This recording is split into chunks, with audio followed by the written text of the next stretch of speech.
Well, hello everyone. Good morning, good afternoon, good evening, wherever you are in the world. My name is Jason Levine, and thank you so much for joining me today for the Friday Masterclass, where today we'll be talking about optimizing your editing experience. So this is continuing this series that we'll be doing over the next couple of months, all about the fundamentals of getting started with editing in Premiere and how that integrates with After Effects and Audition and all the other apps in our that are included in Creative Cloud, part of the video applications. And we're going to once again go through some really important things that you need to know, including highlighting like the keyboard shortcut editor, touching further upon some of the ways that we were talking about playback optimization. Not everybody's on the same system. If you've got an M1 Mac, your Premiere Pro experience is going to be very different than if you're like today I'm using my 5-year-old iMac. It's a different playback experience, and the new machine can handle things that the old one maybe can't handle as well. So we're going to go into proxies, and more importantly, we're going to talk about how to create proxy presets and ingest presets and kind of dive a little deeper into some of that nerdiness. Once again, we're welcoming our friends from No Film School to the master classes, so thank you so much for joining. Also, for most of you, now of course I'll be reading all the chats coming to you live across a whole series of different networks. So if you're on the No Film School YouTube, I'll be answering your questions there. We also have, of course, our main chat that I'm following over at b.net/Adobe Live. So if you've got questions that you want to get right in front of my eyes, go ahead and share them there. We're coming to you live across YouTube, Behance, Twitter, and LinkedIn today. So thank you so much for joining. I see we've got Karen Brisa here. Tun, how are you doing? Huda Films, Erland, Friday equals Jason and Beer. Love that. Amaya Baloch, nice to see you. All right. And we've got Umacorn, Z by HP. Ashley Lynch, what is happening? Nice to see you. Jan Tiller, Tim, Oliver, Steve Festus, Kosaboom, great to see you as well. Pierre Julien, how are you doing, my friend? Long time no see. And many more. All right, so why don't we go ahead and get started, and we're just going to dive once again right in. Now, today we are going to do a little bit more of editing. Remember, these first couple of lessons are all about basics and fundamentals and really diving deep. That first episode, we talked about primarily, it was preferences, real hot stuff. But, sometimes you have to get through those things to kind of understand everything else, all right? So we're going to start in Premiere Pro, and I think the best place to start is just, once again, creating a sequence, creating a timeline, and let's talk about some of our playback options and different ways that we can solve some of the issues that we may potentially run into. So all of this footage here was stuff that I shot quite some time ago. I just chose it because I haven't shown it on stream here. I've been showing a lot of this iPhone 13 Pro Max footage that I shot recently. And I thought, I'm going to go back to old school, especially for some of our new viewers watching who may not have seen some of this pretty content. This was all shot DSLR. This is 1080p, 24 frames per second. So as we mentioned, and just to kind of reemphasize, we were talking about this in episode 1. Again, different ways of, my head's in the way there. Different ways of viewing. So we've got our list view, icon view, and freeform. You can see I'm currently in the icon view. Just to reiterate again, you can move things around and reorganize them inside the project panel in icon view as well. So it's just simply by clicking and dragging, I can reorder, but everything is always going to snap to that grid. The difference between that and freeform, of course, is that you can stack things any way you want, stack clips on top of one another, string them together, resize your hero clip, as the main clip of a sequence or something. You have a lot more flexibility. All right, but to just begin the process of building a timeline, I'm simply going to select a clip here in the project panel like this. We'll take this first one of my Moog Rogue, which is behind me here. Go ahead and select new sequence from clip. Okay, and it does just that. Now, one quick thing about this.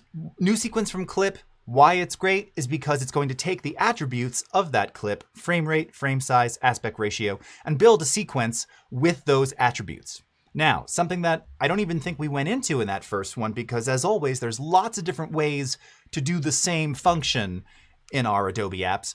You can also start by creating a blank sequence and dragging content into it. Now, there's a couple reasons why you might do that. One, some people like, that's kind of a more traditional way of doing it.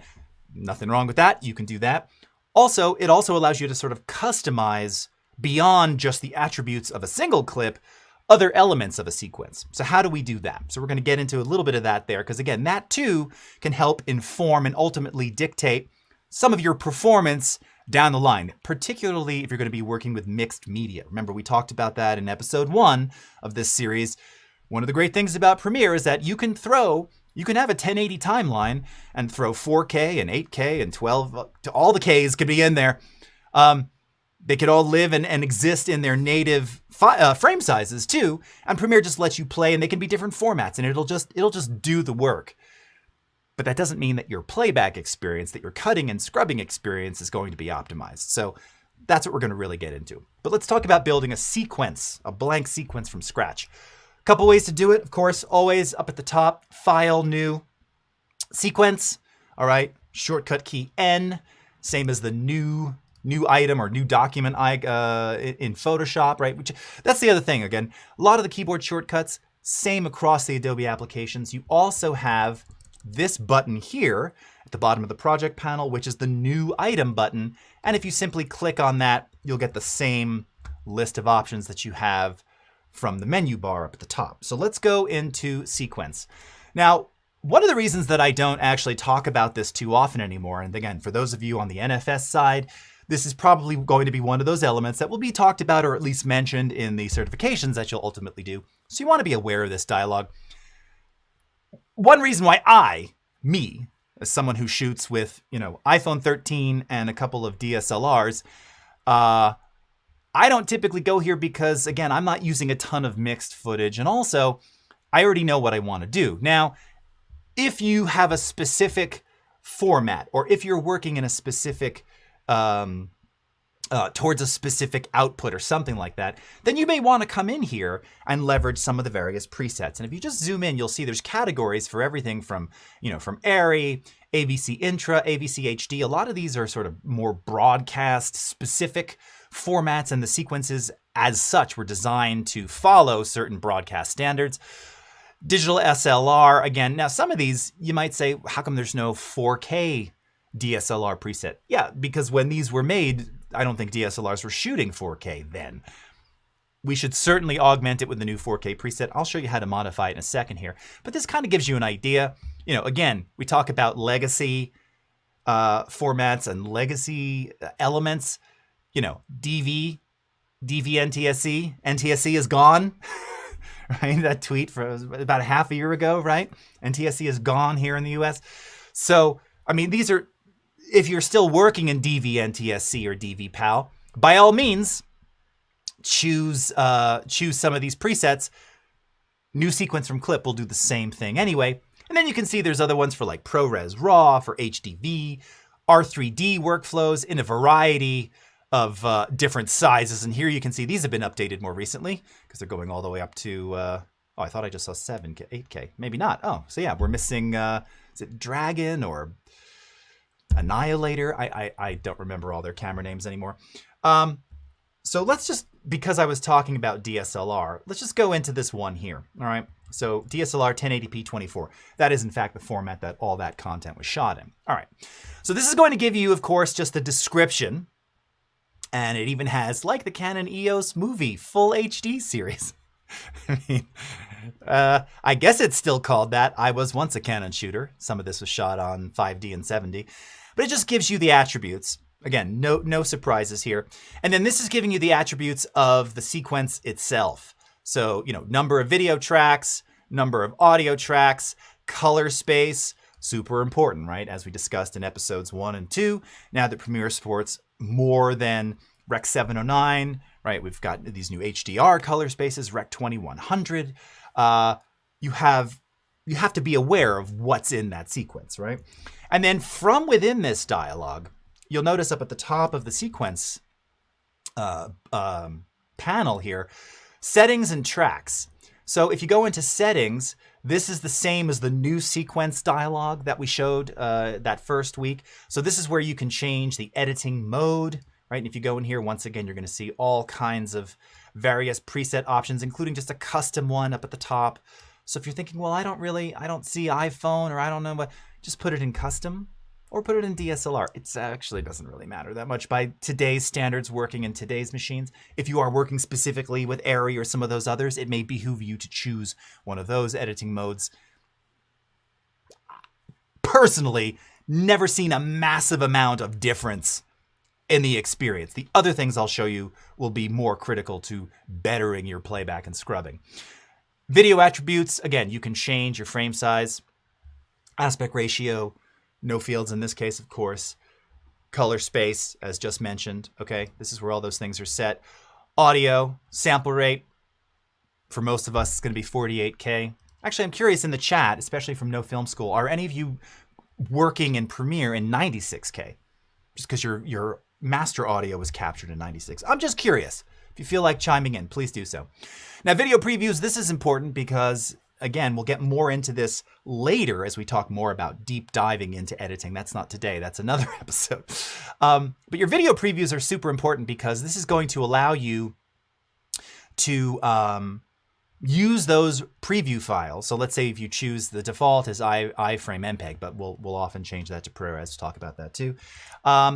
If you've got a lot of effects and things going on that you need to render in the timeline, again, in an effort to better playback performance, if you're using, say, ProRes 422HQ preview files, once you pre-render them in the timeline, those same preview files can then be used for export, which of course means that it doesn't need to re-render all the frames. It's going to use the preview file render. So as long as you use a suitable format, and again, I would highly recommend ProRes or Cineform. The fact that it still defaults to iframe MPEG is, I don't really know why, actually. Again, traditionally, yes. Today, it's very broadcasty still. If we go into the tracks section, okay, this is where you can say, now default, all sequences have 3 video tracks. Maybe you want 6, maybe you want 10, maybe you want 1, whatever it is. That's where you choose it. And this is probably the most important and the most critical. Now, we could spend an entire episode practically talking about this right here. But this is what trips up a lot of people. And this is the audio configuration of your master sequence, all right? Now, again, if you're shooting with sort of traditional mirrorless DSLR, I don't even know what traditional means, just commercial mirrorless Z6 by Nikon or whatever letter number Canon are on these days, or again, as mentioned, even the iPhone 13 Pro, you're going to be working with sort of stereo audio, right? So that your master fader, the main output of your audio is left-right, okay? 5.1, if you're working towards using a surround sound mix to be played and mixed and designed in a surround environment, you can go into 5.1. That's specific to 6 channels of output. And I'm saying that because that is different from multi-channel, which allows you to choose, as you can see here, up to 32 channels of output. Now, for the uninitiated, you're going, well, what is that for? Does that mean Premiere can mix in 32 point surround Dolby? No, that's not what that is. Many of your Pro formats, including those by Arri and Sony and others, the cameras by default will shoot 8 channels of audio, or maybe 4. So this is where you can determine that. And specifically, the number of channels is reflecting the number of output channels on that final master mix fader. Okay? Does that make sense? So you can have stereo audio in there feeding wherever you want it to go, channels 1 through 8, right? A lot of times, particularly in broadcast, or if we're talking about for like exports for Netflix and other things, you may have an 8-channel export or a 16-channel export, and each stereo pair contains perhaps a different language, which they can then flag and adjust on playout after the fact when your render is done. So there's a number of different reasons why you can have a different series of output channels in audio, but this is where that's set. And if you're going beyond 5.1, you want to use the multi-channel method. Only choose 5.1 if you are specifically going to be working in Premiere in surround, 5.1 surround. Does Premiere do 7.1 surround? No, it does not. Does Audition do 7.1 surround for mixing? No, it does not.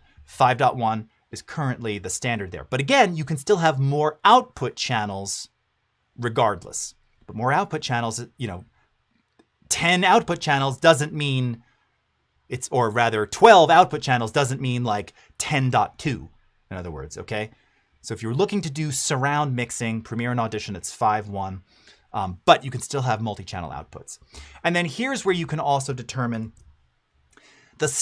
how you want the default tracks to appear. Standard is exactly what it is. It's going to take stereo content or mono content, it'll play it out properly accordingly based on your pan pots or whatever you have set. Simple and easy. 5.1.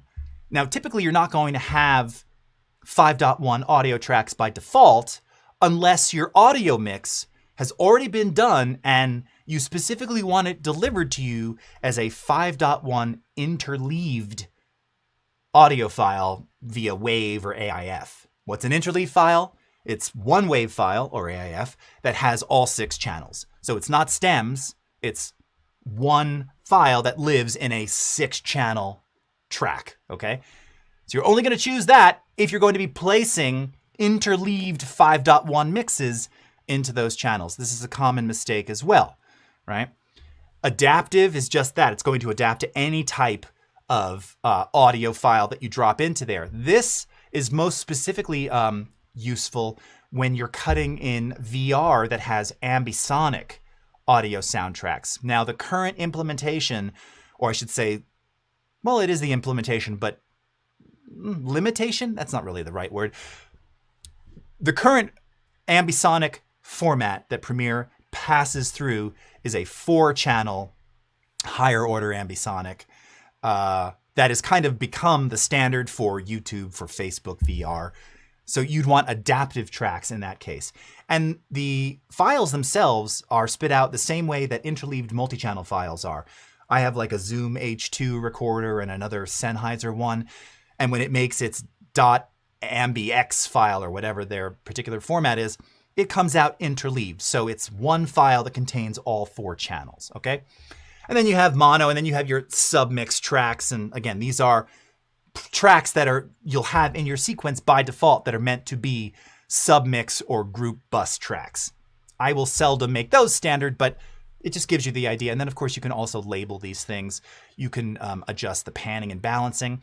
The output assignments, this becomes more critical when you're doing things like, you know, again, based on what it is that you're doing here, where you want particular audio to go in a particular scenario. So again, here I'm doing like a multi-channel, 6-channel output, but that's not surround, okay? And then because of that, I can tell Premiere by default, okay, well, anything that's coming into, you know, track 1 mono is going to play out into channel 1. You can see the pairs here. You can see how that works. So there's a lot of flexibility here, but it's more about being aware of how these things work, okay? And then, as mentioned, you also have a VR video tab here for those of you working in VR.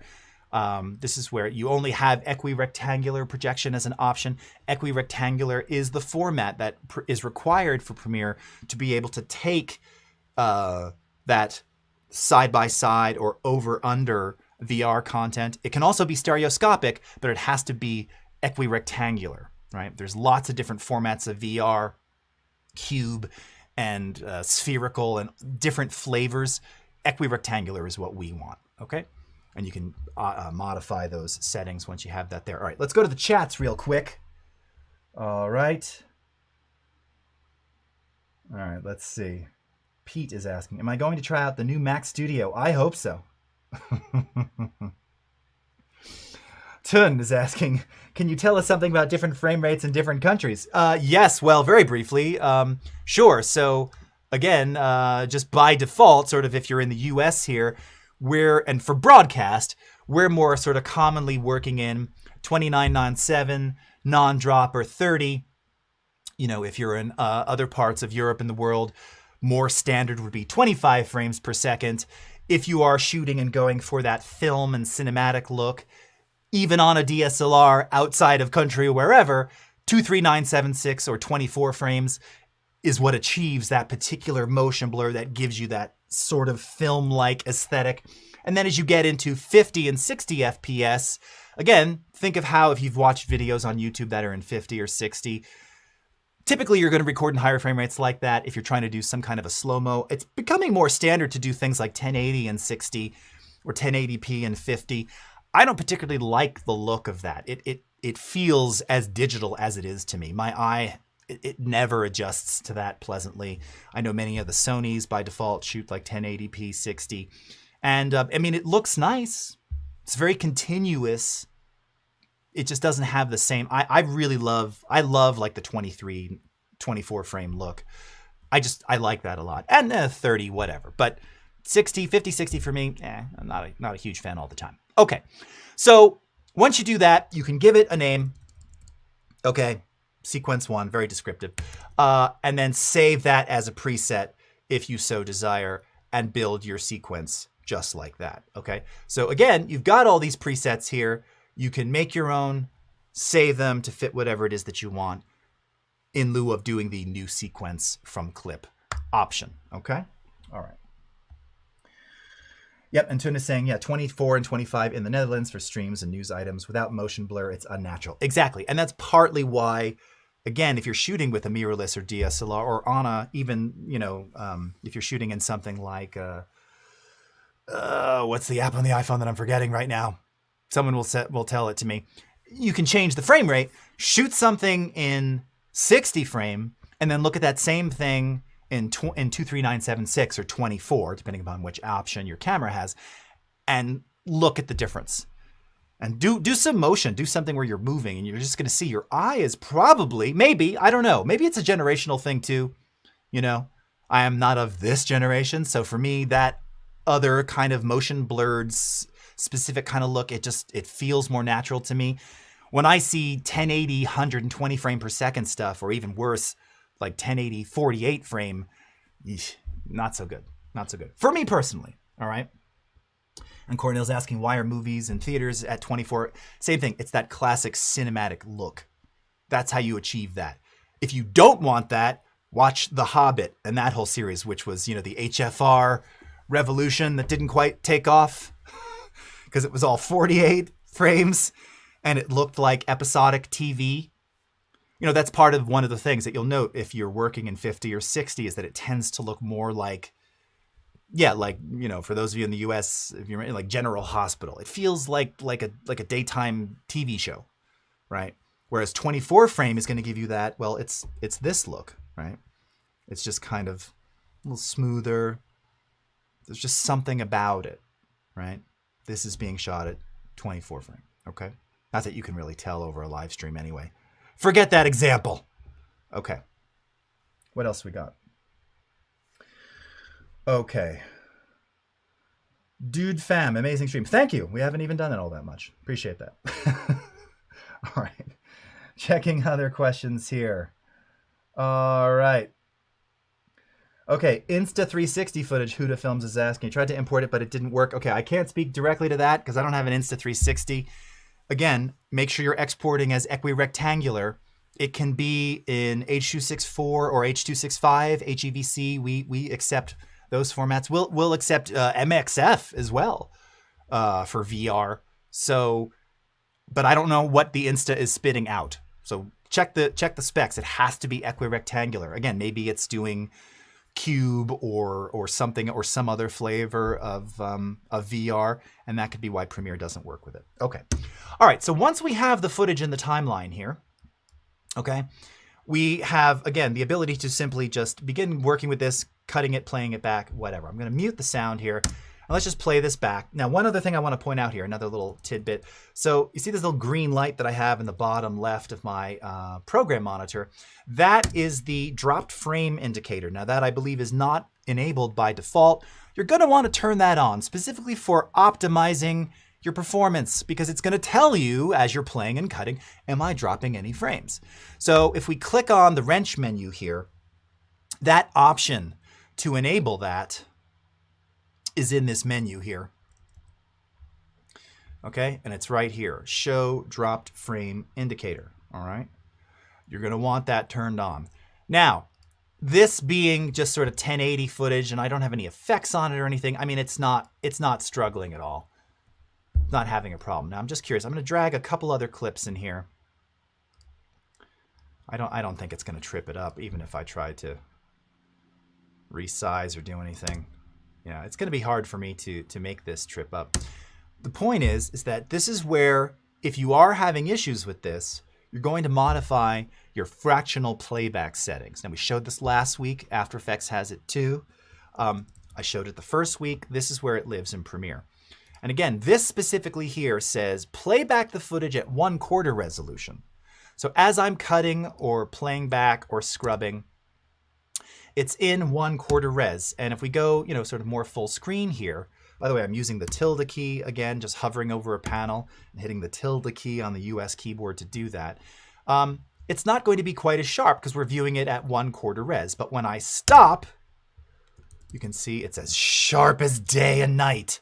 Let's go back into playback here at 1/4 res. You can see it's very pixelated, right? Stop, sharpens up. Play, stop. Okay, I'm also rack focusing, so it's kind of moving as we're doing that there. All right, now, where do you adjust the pause resolution? Again, we're going to go into the wrench menu, and they are shown here. Playback is currently at 1/4. Pause is full. So you can also have the pause resolution set to 1/2 or 1/4, depending upon how your system is handling it. Now, we talked about this one too last week, high quality playback. And I've had a couple of different explanations given to me about this. I'm going to try and give this to you as succinctly as possible. And if any of our esteemed QEs are watching today, Filmic, thank you, Rob Foltz. That was it, Filmic Pro, the app I was talking about where you can adjust frame rates. You can also do it in Premiere Rush, by the way, on the phone. If you want to see every pixel as it is intended, right, in its full bit depth, full color, full quality, you have to have this enabled. Now, when you have this disabled, how much of a difference is there visually? That I can't really tell you. And for a while, I'd also heard that this was only applicable when you're going out via Adobe Transmit. I don't believe that's still the case. And I can't visually really see much of a difference here. But again, we're also not playing back, we're pausing. So if you want to see everything, you want to have this enabled. Now, I can tell you, transmit usage or not, if you have that enabled and you're dropping some frames, turn it off. I will guarantee you'll stop dropping frames. Or at least you'll stop dropping as many. So it is doing something to ensure that you're seeing everything as it's supposed to be.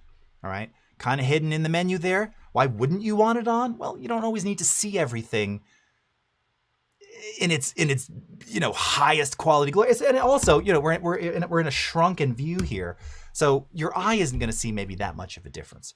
But you need to be aware of that, all right? And especially if you're going out to a secondary monitor, right, for your client, you're going to want that on. Okay, all right. No one's saying anything interesting here. Okay, very cool. Cool. Okay, nice. Okay.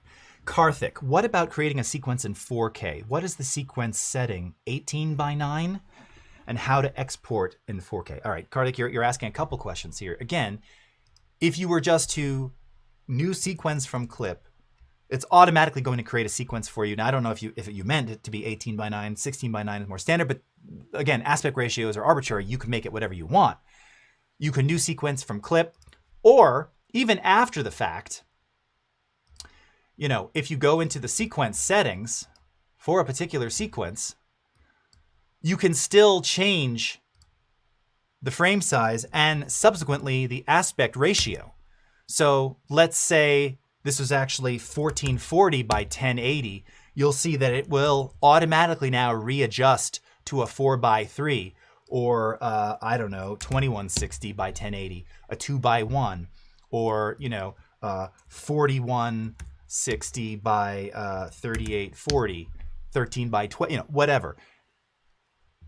You can do that here after the fact. But if you just new sequence from clip, it'll build it for you. And as I showed you, this is where you can, in the new sequence dialog, if you wanted to build a sequence that you can reuse with those attributes, build it, save it as a preset, and then it lives in that new sequence list, wherever you saved it to.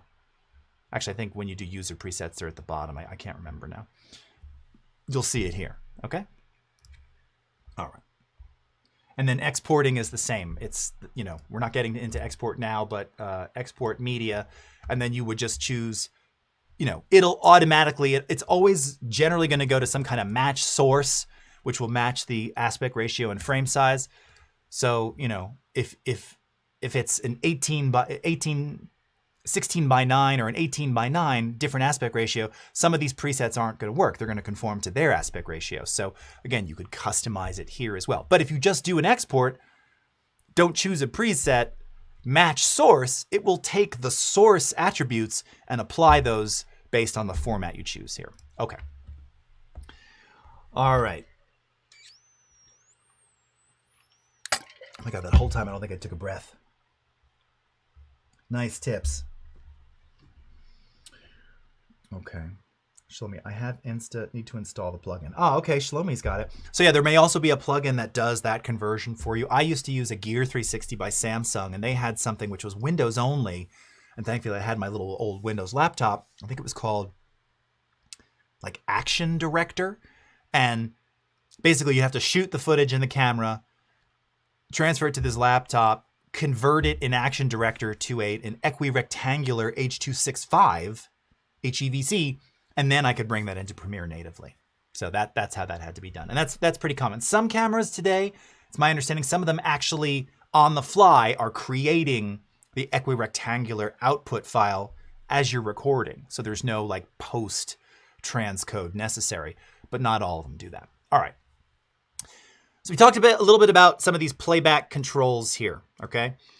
But that's not enough, because especially as you're working in 4K and beyond, you're going to find as you begin to add effects, color, right, transitions, multiple clips, maybe picture in picture, maybe you're doing a multicam edit, that at some point you might hit a little bit of a ceiling. In other words, you're going to hit some resistance, and that machine might slow down, and that may be reflected in, you know, this little doodad going yellow, telling you that you're dropping some frames. By the way, it'll tell you, you can see there's a little pop up there, exactly how many frames you've dropped during playback. I'll pull up a sequence after and show you what that looks like.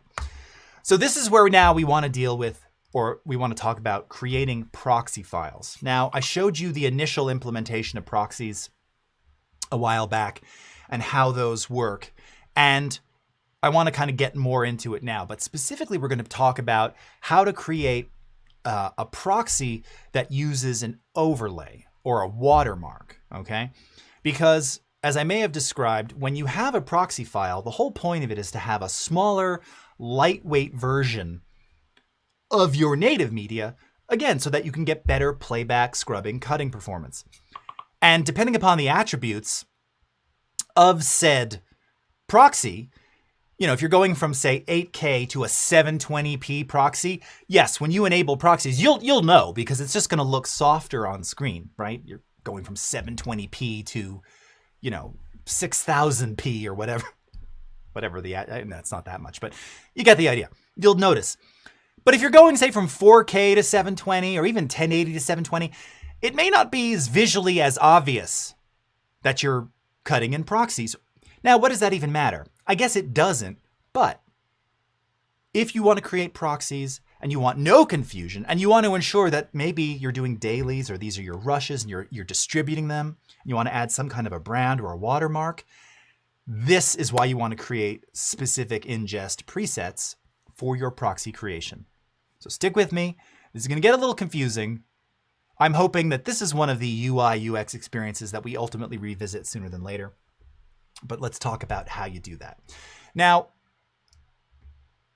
to talk about preset creation for proxies, we first have to understand that it works very similarly to the way you create presets for export, all right? So let's just go with what's happening here. All right, H.264, again, we can go to our format menu, lots of formats. So let's just talk about H.264 just for a second, pretending we're exporting this, all right? Now I'm currently in match source, high bit rate. Okay, hold on. I don't know if I'm being pinged because something is off. I got to close my Slack. Okay, I'm closing this. That's not for me. All right, back to the screen.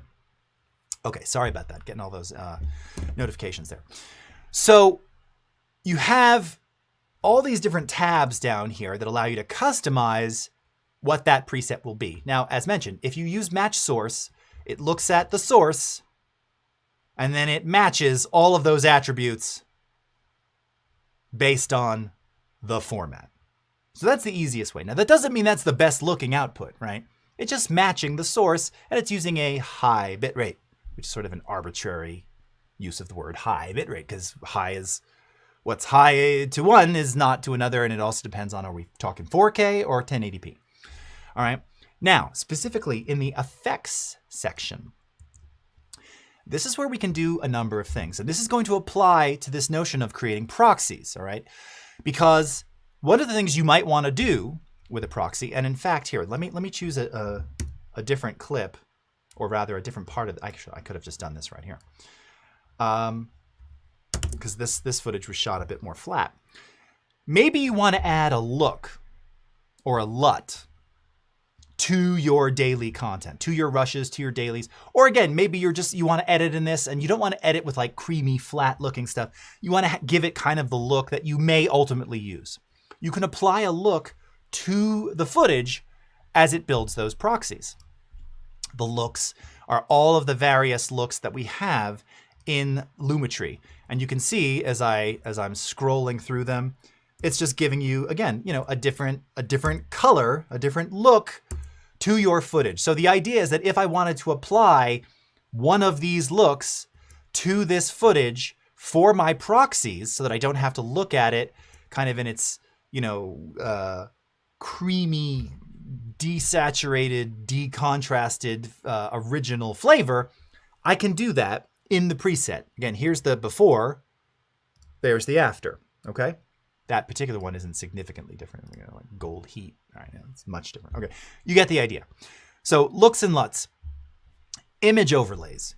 So this is the one where, again, maybe you want to place your brand or your logo or some kind of a watermark.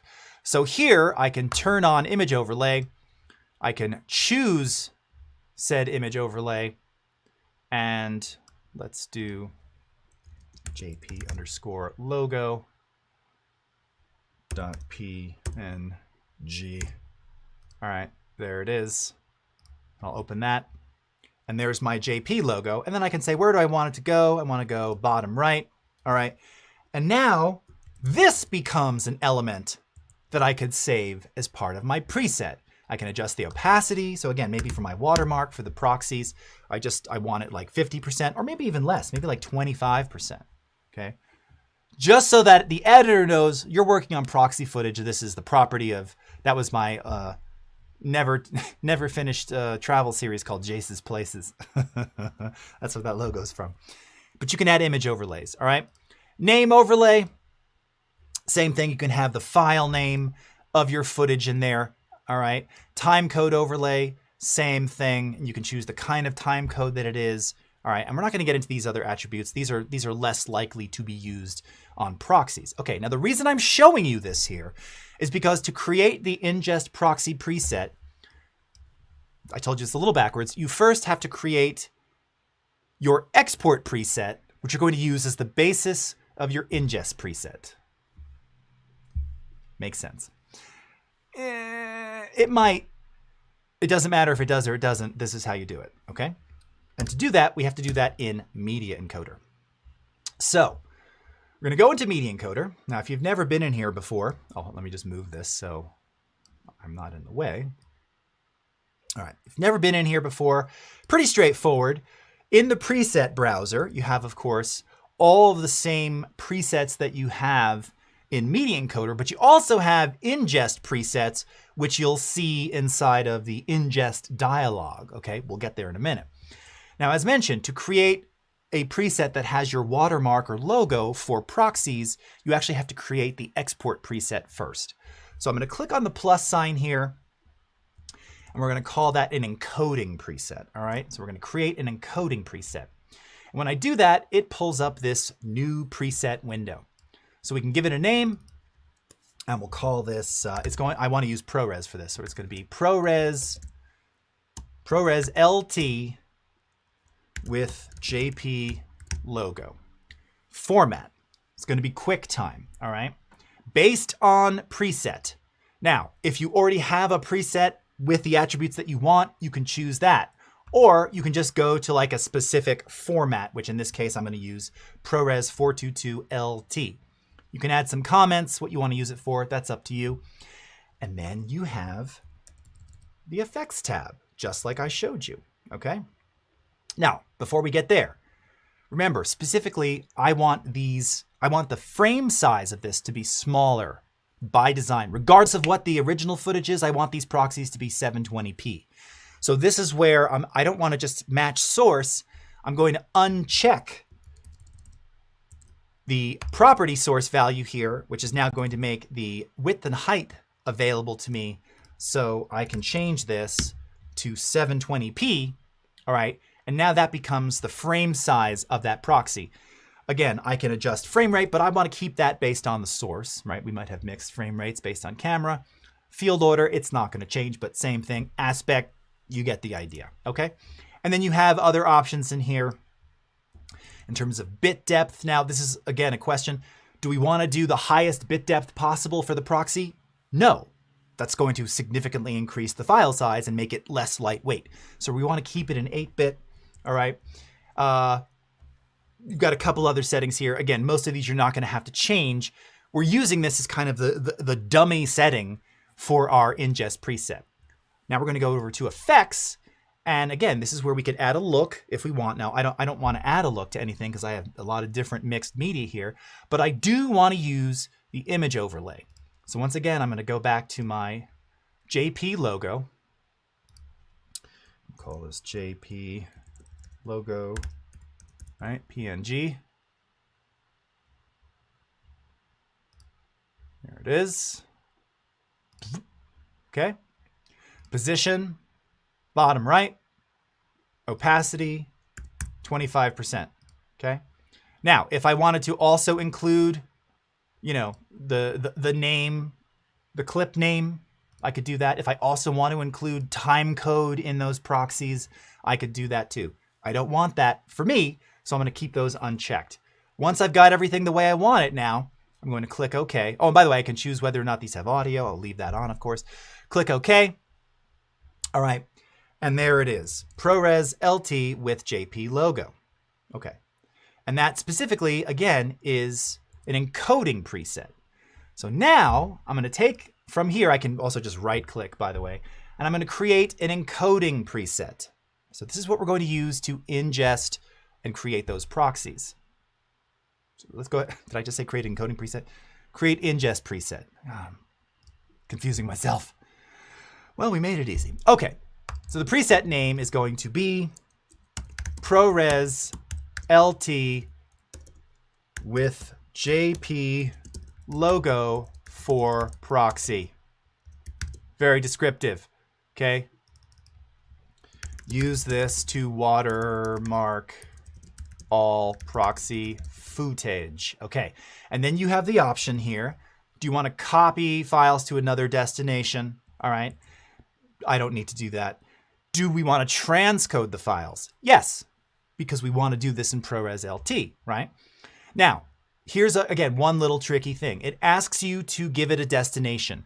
You can just leave that because when you go to actually create the proxies in Premiere, it asks you again. So the destination location is actually not baked into the preset. It seems counterintuitive. Why would we show it otherwise? I'm not exactly sure. Maybe because that it does get saved in there, but you still have options to change it after the fact. So you don't have to worry about that. All right. In this case, the format, of course, is going to be QuickTime. And for the preset, what are we basing this ingest preset off of? We're basing it off of the one that we just created right here. ProRes LT with JP logo. All right. So go ahead and choose that. We can add file metadata to these proxies if we want, okay? We can do file renaming to the proxies if we want. Let's go ahead and click OK. All right. And now you'll see ProRes LT with JP logo for proxy ingest, okay? Now there's one more step. We need to export this so we can import this as an ingest preset into the ingest dialog. That's why we have these masterclasses. So I'm going to right click and I'm going to choose Export Presets. Save it to the desktop. It comes out as an EPR file. Click Save or Proxy, and I'll call this NFS because I think I created a dummy one before for myself just to test. Okay. So now we're back in Premiere. All right, and I'm gonna come to your questions I see you're asking here, so just hang on. Now we're back in Premiere, and I wanna create proxies for this footage. And I'm gonna select a whole bunch. All right, so we're gonna select this clip, and this clip, and this clip, and this clip, and let's get some of these Galaxian clips in there because they're cool, and maybe this one here from Shibuya. All right. And we're going to right-click, control-click, proxy, create proxies, okay? Now, by the way, create versus attach. If you already created proxies elsewhere, maybe this footage came from someone else. Maybe this came from another editor. Maybe they built proxies in Avid or FCP or elsewhere. You can attach proxies after the fact. Reconnect full resolution media. Similarly, if you're only working with proxies and you want to attach, you know, the 4 or 8K version of something to the low-res version, you can do it there. The really nice thing about our workflow is you never have to do any reattaching because it's a single click to toggle between proxy and native media, which you'll see in a second here. All right, let's go ahead and create proxies. And we open up the Create Proxy dialog. Okay, format's gonna be QuickTime. Preset. Now again, so here's the dummy one I created earlier, but these are the defaults, right? But we wanna add the one that we just made. So let's go add Ingest Preset. Desktop, here it is today. You can see just a minute ago, .epr, open, all right? And as mentioned, as promised, where do you want it to go? So that arbitrary destination that it showed, it doesn't even show up here. It's just arbitrary. Again, I really should tell, that really shouldn't be there because it's confusing. My personal preference is to have the proxies in a newly created proxy folder that lives next to wherever this original media lives. That's my preference. You can stick it anywhere you want, okay? And then we're going to click OK. All right. Or maybe for this, actually, yeah, all right, I'll do that. I already have some proxies generated here, so I'm curious as to how all of this will go. So what you're going to see now is we see this thing creating proxy jobs, okay? Because the proxy process, as you might expect, is happening in the background. So when I go to Media Encoder, what you're now seeing is that it is batch processing. And by the way, you can already see in the preview, see my watermark, see the logo? That's all coming from that preset that we just built. And all of this is happening in the background very quickly. Now, here's the amazing thing. You can start a timeline. Let's just start with this Shibuya footage, new sequence from. You can start a timeline with this footage, okay? And you can start cutting it and doing things with it. When the proxy becomes available, you can switch over. There's nothing you need to do. Now, obviously, as we're looking at this right here, you can tell this is not the proxy footage because it doesn't have the watermark.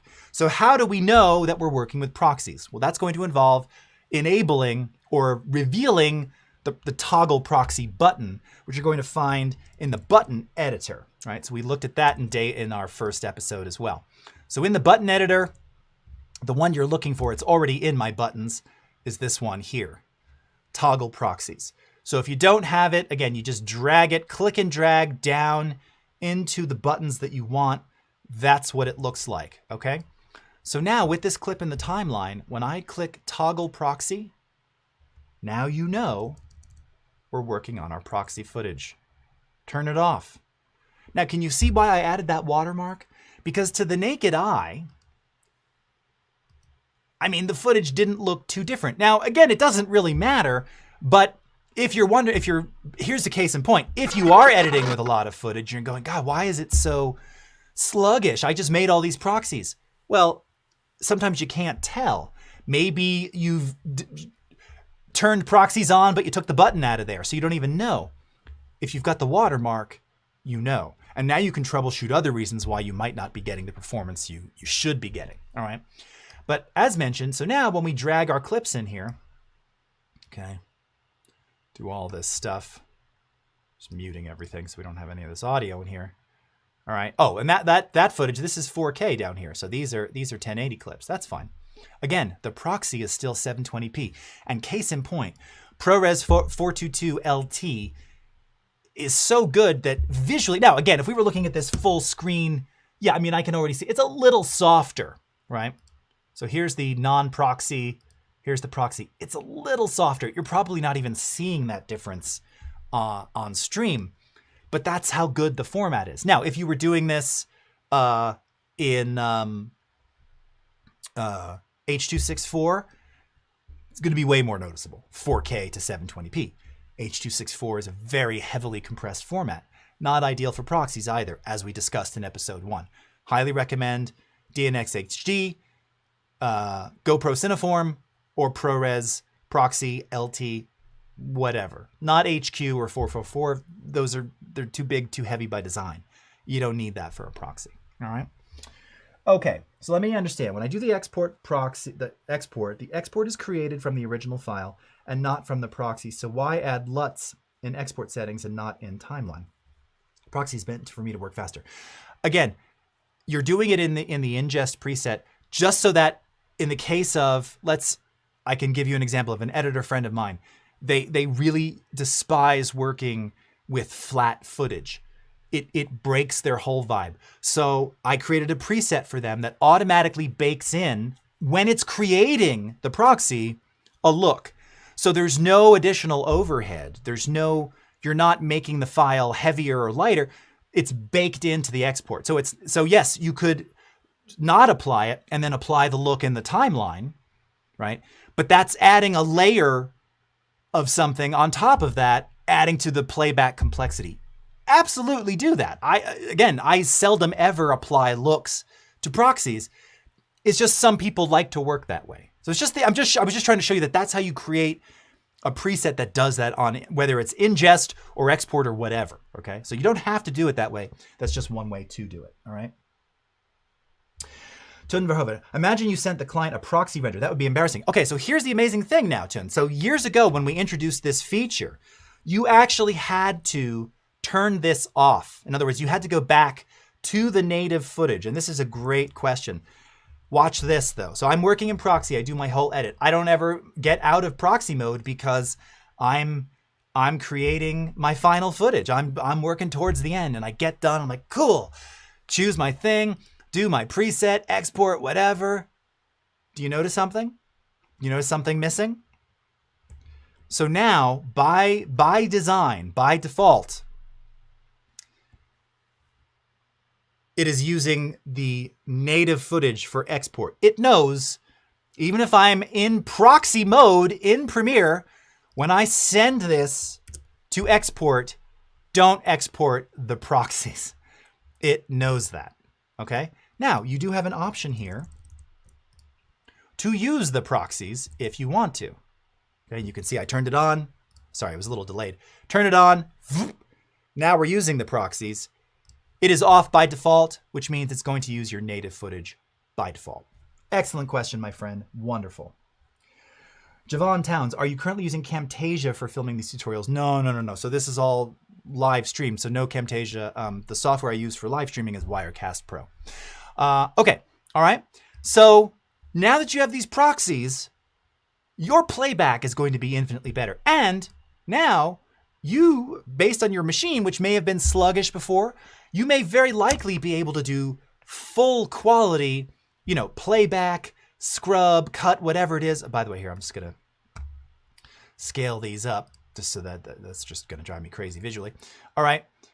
You shouldn't drop a frame now. Now, there are some instances. It could be the footage. Again, maybe it's some heavy content you're working with. I'm not going to say you're never going to drop a frame. It could still happen. But the proxies are going to lighten that load so much for you. And honestly, if you're doing anything 4K or above, that's going to be long form. You saw it. It's pretty quick to transcode all of those. They were shorter clips.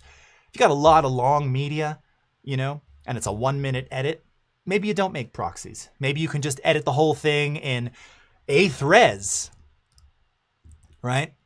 So like, here's what 8th res looks like on this footage. Okay. So that's 8th res 4K. Stop. Playback. Stop. Okay. So you got to try it out, but the Proxy is going to make a huge fundamental difference. Last thing I just wanted to evidence here, again, we'll get into this more. Premiere Pro menu, keyboard shortcuts, edit menu on Windows, edit preferences, keyboard shortcuts. This is where you have access to all the various functions. Now, I don't like to talk too much about keyboard shortcuts because, of course, depending upon where you are in the world and what keyboard you're on, they're just not the same for me or you, unless you're on the US keyboard. But this is where you can customize everything. This is also where you can find out what all these various things do. Okay, and you can see that on the US keyboard, this, by the way, is the tilde key, if anybody's been wondering what I'm talking about. And it tells you, maximize or restore frame under cursor, right? So that's like the main one here. On the Swedish keyboard, I think that's like one of these bracket keys over here, if I recall correctly. So it just changes based on the keyboard you're using. But my friends, that is all the time we have for today. So thank you again so much for watching. Thanks to our friends at NFS. If you've got more questions, hit me up on YouTube, Jason Levine Video, Creative Cloud, or on Twitter at Beetlejace. Until next time, we won't be here next week. We've got a global company day off, but we'll see you on April 1st with more. Thank you so much. Have a great rest of your morning, afternoon, evening, wherever you are in the world, and we'll see you again next time. Take care, everybody. Bye-bye.